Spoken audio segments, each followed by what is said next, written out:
अगर हम चाइना को दो हिस्सों में डिवाइड करें तो आप क्लियरली ये देख सकते हो कि ईस्ट साइड पर 94% पॉपुलेशन रहती है और पूरे वेस्ट साइड में सिर्फ 6% पॉपुलेशन ही रहती है। अब जाहिर सी बात है कि पॉपुलेशन का ये मैसिव डिफरेंस दूसरी चीजों को भी अफेक्ट करेगा, जैसे industries, energy, infrastructure, railway lines development और इकोनॉमिक डेवलपमेंट। ये सारे डिफरेंस चाइना जानबूझकर ला रहा है।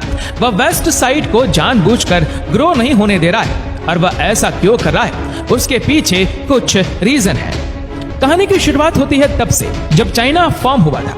ये डिफरेंस सन 1935 तक अननोटिस रहा, और इस पॉपुलेशन डिफरेंस को 1935 में पहली बार चाइनीज डेमोग्राफर हु योंगहांग ने नोटिस किया था।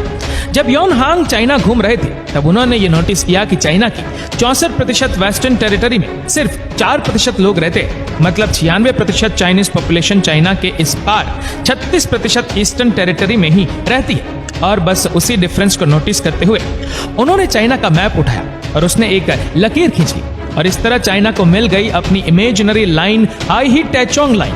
पर आज 100 साल बाद जब चाइना एक सुपर पावर बन चुका है, फिर भी ये इमेजिनरी लाइन एक्चुअली में एग्जिस्ट करती है। आज भी अगर आप चाइना की डेमोग्राफी देखोगे, 57% वेस्ट साइड में 6% पॉपुलेशन ही रहती है, जबकि दूसरे और 43% ईस्टर्न टेरिटरी में 94% चाइनीज पॉपुलेशन रहती है।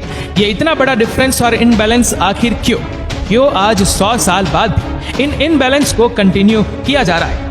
इस बात को समझने के लिए हमें सबसे पहले यह समझना होगा कि आखिर उस लाइन को बनाया ही क्यों गया, और आखिर ऐसा भी क्या कारण है कि आज की तारीख में चाइनीज गवर्नमेंट उस लाइन को मिटाने की कोशिश ही नहीं कर रही है। उस लाइन के बनने और ना मिटने के एक नहीं बल्कि तीन मेजर रीजन है। Number 1 climate and geography, number 2 resources, number 3 culture.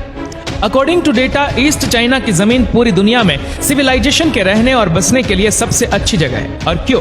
क्योंकि सिविलाइजेशन को रहने के लिए क्या चाहिए होता है? फ्लैट कॉलिन्स, रिवर्स और लैंड। चाइना की हिस्ट्री से लेकर अब तक ये सारी चीजें ईस्ट चाइना में हमेशा से ही मौजूद रही है। एग्जाम्पल के लिए वर्ल्ड की 2 largest river the yellow river और द यांग से ईस्ट चाइना में ही बहती है।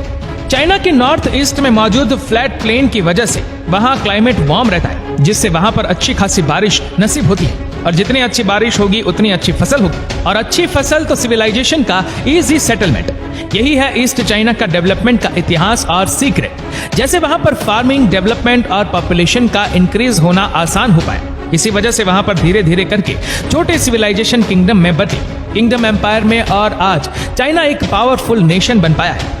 अगर हम चाइना के वेस्टर्न पार्ट की बात करें तो लाइन के उस पार रहना यानी कि सहारा डेजर्ट से भी 100 गुना ज्यादा डेंजरस लाइफ को जीना, और उसका रीजन वहां का टेम्परेचर, वहां का तापमान वहां पर इतना ज्यादा है कि सर्दियों में -40 डिग्री क्रॉस कर जाता है और गर्मियों में 40 डिग्री प्लस क्रॉस कर जाता है। ये होता है रेन शेडो इफेक्ट की वजह से।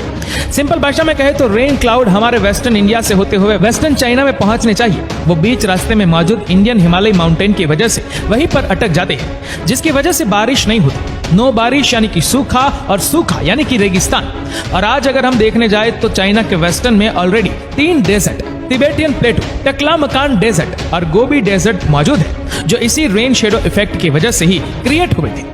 चाइना के इसी डेजर्ट में से टकलामकान की बात करें तो जब से ह्यूमन इस धरती पर आए हैं तब से लेकर आज तक ये एकलौता ऐसा रीजन है जहां लोग सबसे आखिर में सेटल हुए, और आज की तारीख में भी वहां पर 0% बारिश की वजह से वहां सिर्फ कुछ ही 100 या 200 लोग रहते हैं। इन 100 या 200 लोगों की वजह से लोगों के रहने की शुरुआत हुई थी 1800 BCE में, जब एंशिएंट इजिप्शियंस के छोटे से ग्रुप ने वेस्टर्न चाइना में बसना शुरू कर दिया था, और उन्हीं के बसेरे ने जन्म दिया हमारे आज के पॉइंट नंबर 2 और point number 3, culture and resources को।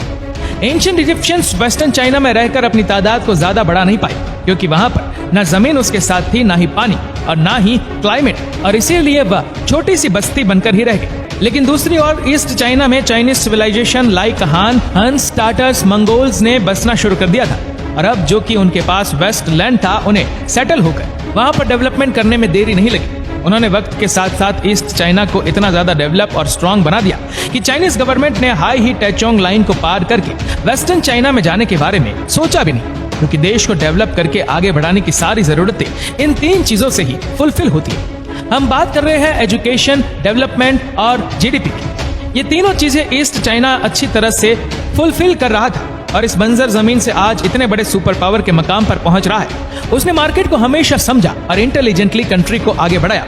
चाइना के आगे आने में वहां के लोगों का भी बहुत बड़ा हाथ है। उन्होंने कभी भी कंट्री में आ रहे चेंजेस को अपोज नहीं किया, क्योंकि उन्हें यह पता था कि वह अगर पर्सनल लेवल पर चेंज नहीं होंगे तो कंट्री कैसे चेंज होगी। लेकिन अगर ईस्ट और वेस्ट चाइना में सब कुछ ईस्ट चाइना ही कर रहा है और वेस्ट चाइना कुछ नहीं कर रहा, तो चाइना आखिर वेस्ट पार्ट छोड़ क्यों नहीं देता? लेकिन छोड़ेगा कैसे? क्योंकि वेस्ट की जमीन पर पानी बहे या ना बहे, लेकिन इसके जमीन के नीचे तेल जरूर बहता है।